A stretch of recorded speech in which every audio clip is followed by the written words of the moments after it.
उत्तर भारत के एक छोटे से गांव सूरजपुर में एक लड़का रहता था, आदित्य। कच्चे घर, टूटी छत और खेतों के बीच बसा उसका संसार बहुत छोटा था, लेकिन उसके सपने आसमान से भी बड़े। आदित्य के पिता एक साधारण किसान थे, मेहनती, ईमानदार, लेकिन किस्मत ने कभी उनका साथ नहीं दिया। माँ घरों में सिलाई कर परिवार चलाती थीं।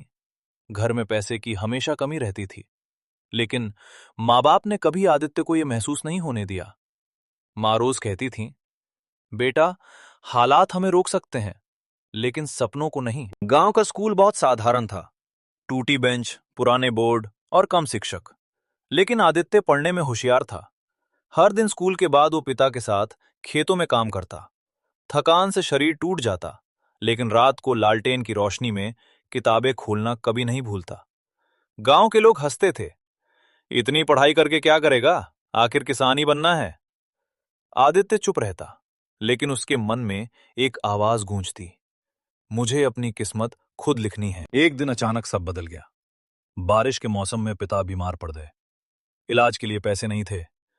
कुछ ही दिनों में पिता दुनिया छोड़ गए। घर में सन्नाटा छा गया। मां टूट गई। आदित्य की दुनिया अंधेरे में डूब गई। अब सवाल सिर्फ पढ़ाई का नहीं था, अब सवाल था जिंदा रहने का।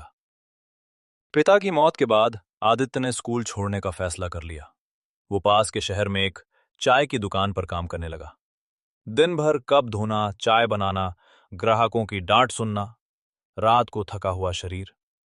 लेकिन एक दिन दुकान पर एक पोस्टर लगा था, शहर में प्रतियोगी परीक्षा की तैयारी। आदित्य देर तक उस पोस्टर को देखता रहा। उस रात वो सो नहीं पाया। उसे लगा जैसे पिता कह रहे हों, रुक मत, लड़। अगले दिन आदित्य ने फैसला कर लिया, वो फिर से पढ़ेगा। दिन में काम, रात में पढ़ाई। वो लाइब्रेरी में बैठकर पुरानी किताबें पढ़ता, कभी भूखा सोता, लेकिन हौसला कभी नहीं छोड़ता। लोग कहते, ये लड़का पागल है, लेकिन आदित्य जानता था, पागल वही होते हैं जो कुछ अलग करने की हिम्मत रखते हैं। पहली बार परीक्षा दी और फेल हो गया। दूसरी बार फिर फेल। तीसरी बार नाम फिर भी नहीं आया। मां की आंखों में चिंता थी, खुद के मन में सवाल, क्या मैं गलत सपना देख रहा हूं? लेकिन उसी दिन उसे अपनी मां की कही बात याद आई, जो हार मान ले वही सच में हारता है। चौथी बार आदित्य ने पूरी ताकत झोंक दी। नींद कम, मेहनत ज्यादा, फोन बंद, दोस्त दूर, सिर्फ एक लक्ष्य, सफलता। परिणाम का दिन आया। हाथ कांप रहे थे और फिर उसका नाम सूची में था। आदित्य रो पड़ा, मां रो पड़ी, आसमान जैसे मुस्कुरा उठा।